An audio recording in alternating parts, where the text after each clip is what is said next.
Bonjour Laurence. Bonjour. Nous sommes heureux de t'accueillir ici à Lyon dans le cadre de la conférence qui est consacrée au livre OVNI et conscience. Et dans ce livre, tu es une personne qui a vécu une expérience assez bouleversante et assez étrange. Est-ce que tu peux nous dire quelques mots de cette expérience? Oui. Ce que tu as vécu, dans quel contexte? Voilà. Alors c'était en 1977. C'était dans l'Indre, donc en France. J'étais en vacances chez ma tante avec toute ma famille. Donc il y avait mes 4 sœurs, mon petit frère qui était à l'époque encore bébé. Et puis j'étais avec mon cousin qui à l'époque qui a 1 an de plus que moi. J'étais avec ma sœur qui a 1 an et demi de moins que moi, ma sœur Valérie. Et donc on était au bord du lac, il y avait aussi ma cousine. Et puis on était au bord du lac, on était en train de s'amuser, puis tout d'un coup, mon cousin a pointé le ciel du doigt et s'est mis à crier un ovni. Alors moi, bien évidemment, j'ai pensé que c'était une blague. J'ai vu toutes mes sœurs, mon cousin partir en courant. Et puis ils se sont tous dirigés vers la maison de ma tante qui était à peut-être une centaine de mètres de la plage. Et moi, je les ai suivis sans avoir jeté un coup d'œil au ciel.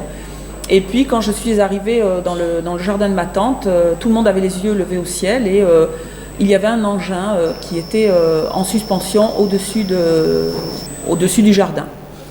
Donc la première chose qui m'a interpellée, c'est que moi, dans mon esprit d'enfant, les seules choses qu'on m'avait dit sur les ovnis ou que j'avais peut-être entendu, je ne sais pas, c'est que les ovnis, ça n'existait pas et que c'était des nuages. Et la première chose que je me suis dite en le voyant, c'est ce n'est pas un nuage, c'est en métal et ça a des hublots. Et puis effectivement, c'était un engin en suspension dans l'air, sans aucun bruit, qui en fait est resté là plusieurs secondes. Voilà, donc je l'ai regardé et puis ma mère nous a tous dit de rentrer dans la maison. Et moi, je suis restée à le regarder jusqu'à ce qu'il disparaisse. C'est-à-dire que je l'ai vu progressivement diminuer de proportions jusqu'à disparaître totalement direction de l'univers en un point. Voilà. Donc effectivement, cette expérience, ça a quand même changé ma façon de penser. Je veux dire, à 7 ans, on nous dit les ovnis, ça n'existe pas. Et puis j'en vois un dans le ciel. Consistant, je veux dire, effectivement, je me suis tout de suite dit, je veux dire, dans ma pensée d'enfant, je me suis dit, voilà, j'étais à la fois émerveillée, surprise, et en même temps, j'ai une petite pensée qui m'a dit, mais pourquoi on ne nous en parle pas, quoi? Enfin, c'est... Voilà. Et est-ce que cette expérience a été le début de quelque chose? Merci. Ah, totalement, je veux dire, j'avais 7 ans, mais après, je pense que ça a fait de moi une personne assez critique vis-à-vis de ce qu'on nous dit. Parce que déjà, la première chose que je me suis dit, qui m'a traversé l'esprit, c'est, on nous ment. Enfin, les adultes nous disent que ça n'existe pas, je viens d'en voir un. Donc, je suis restée une personne assez méfiante sur ce qu'on nous dit en général, ce que les médias nous disent, ce que l'école nous apprend, voilà. Et puis... je pense que j'ai changé mon regard à l'autre. C'est-à-dire que je trouve très important les rapports que l'on a les uns avec les autres. Je crois, moi, mon avis, c'est que c'est l'essence même de notre existence. Et puis c'est vrai que j'ai développé un très important sens de l'empathie, peut-être même trop. C'est-à-dire que quand je rencontre quelqu'un, j'essaye toujours de voir ce qu'il y a derrière sa personnalité. Je m'intéresse beaucoup à ce que les gens ont au fond d'eux, parce que je pense qu'on se nourrit mutuellement les uns des autres. Et je pense que toute cette philosophie de vie, je la tire de cette expérience première qui m'a fait un déclic. Après, c'est vrai qu'au niveau des études, j'ai fait des études en histoire de l'art. C'est vrai que j'avais un esprit très critique vis-à-vis de ce qu'on nous apprenait. Je trouvais que les choses étaient catégorisées et j'ai toujours eu l'impression qu'on se trompait sur beaucoup de choses. Donc voilà. D'accord.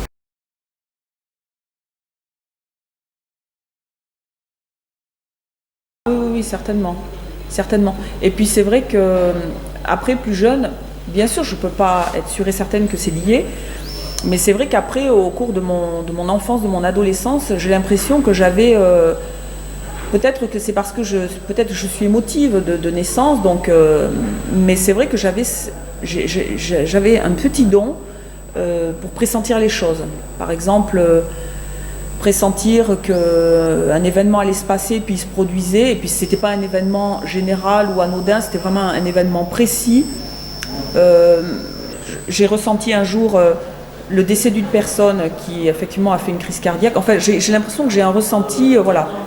En même temps, c'était quelque chose qui me faisait peur, et puis qui me fait toujours peur. Donc du coup, j'ai pas développé ces dons-là. Peut-être que j'aurais pu les développer, peut-être que j'aurais pu travailler dessus, mais je l'ai jamais fait. Je l'ai jamais fait, peut-être que ça me fait peur, je sais pas. En fait, ce qui s'est passé, c'est que quelques années auparavant, et puis à l'époque, on n'a jamais imaginé que les deux expériences étaient liées. Quelques années auparavant, donc ma sœur, donc on habitait dans une petite maison et elle et moi, nous partagions la même chambre.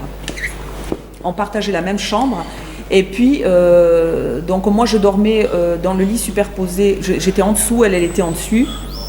Et ma sœur, à un moment, s'est plainte auprès de ma mère que la nuit, elle voyait ce qu'elle appelait des petits hommes à poing.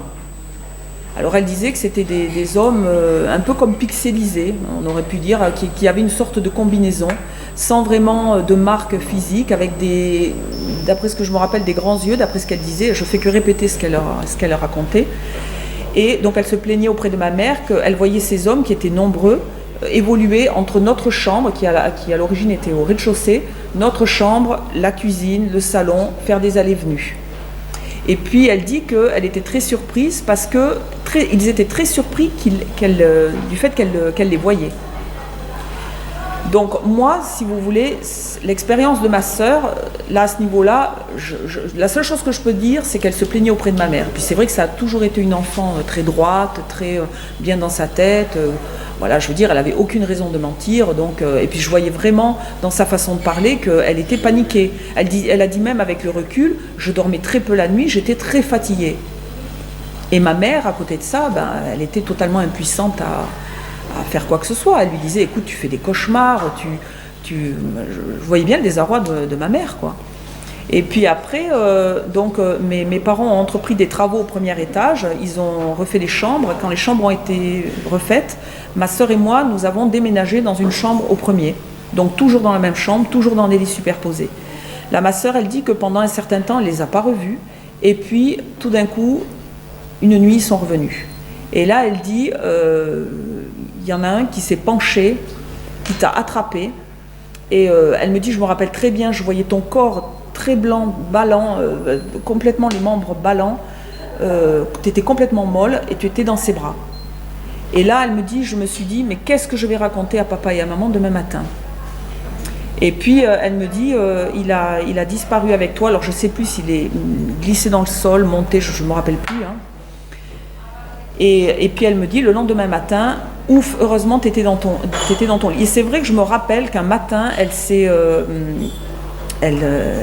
penchée, elle m'a dit, ouf, t'es dans ton lit. Et moi, je lui dis, mais pourquoi tu dis ça ? Elle me dit, parce qu'il y a un bonhomme qui t'a pris cette nuit.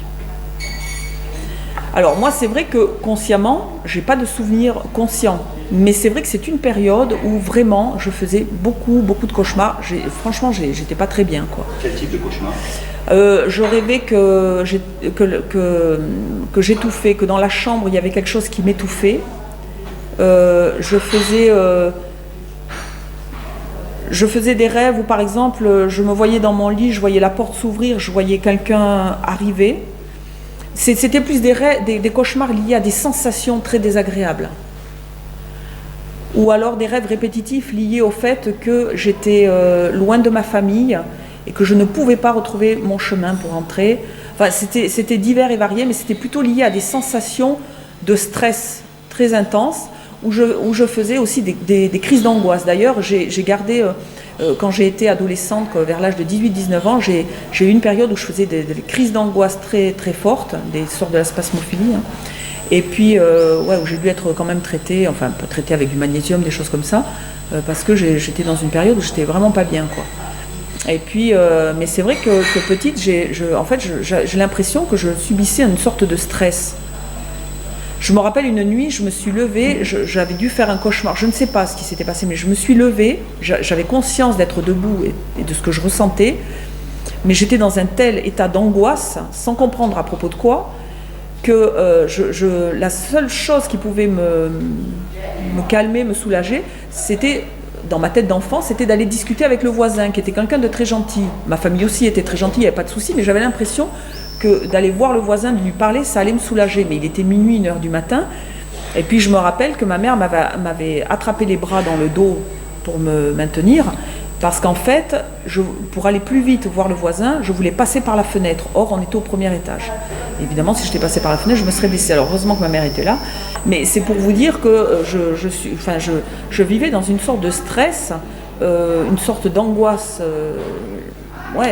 J'étais extrêmement angoissée. Mais finalement, est-ce que votre sœur vous parlait justement de ces expériences qu'elle vous voyait vivre en fait?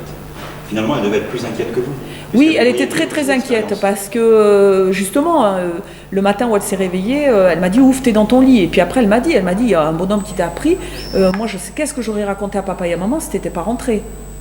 Ben, je lui dis, ouais. Et vos parents étaient mis au courant? Oui, elle racontait, mais ma mère savait pas du tout ce qui se... Toutes ces expériences ont duré combien de temps exactement? Alors là, il faudrait demander à ma sœur, mais ma sœur m'a dit que ça a quand même pris plusieurs mois, je pense. Ouais. Après, c'était fini. Et après, ça s'est arrêté. Ça s'est arrêté à partir du moment où on a à nouveau déménagé. Enfin, on était toujours dans la même maison, mais on est passé au 2e étage. Et puis, je pense aussi que c'est à partir de ce moment-là où on est devenus des adolescentes, en fait. Vous avez une éventuelle théorie sur ce que vous avez pu vivre? Alors, quand on était petite, entre ma sœur et moi, on pensait qu'elle voyait des fantômes. On n'avait pas d'autres... on disait, écoute, tu dois voir des fantômes. Pour nous, c'était des fantômes. Puis c'est vrai que vers l'âge de 30-35 ans, on a commencé à regarder un peu Internet et tout. Et puis là, on s'est dit, mais cette observation qu'on a fait au lac de Bonnu, qui était finalement en année assez proche avec ce que ma sœur avait vécu à la maison, on s'est demandé si c'était pas lié, en fait. Et c'est là qu'on a fait un rapprochement, peut-être, avec l'ufologie. Maintenant, on est sûr de rien. Quel âge? Vous avez quel âge? Pour l'observation... Au moment où vous vous êtes rendu compte du parallèle entre cette expérience que vous avez vécue? Bon, j'avais 30 ans, à peu près, ouais, 25-30 ans à peu près, quand je commençais à regarder sur Internet, puis que j'ai vu que... Parce que les abductions, honnêtement, je ne savais pas que ça existait. Enfin voilà, j'avais pas du tout connaissance de... Oui, les ovnis, oui, mais en même temps, j'avais jamais fait de recherche plus approfondie. C'est à partir du moment où j'ai eu Internet, en fait, que j'ai appris que ça existait. Et c'est là qu'on s'est dit, mais est-ce que finalement, c'est pas lié à notre observation dans l'Inde?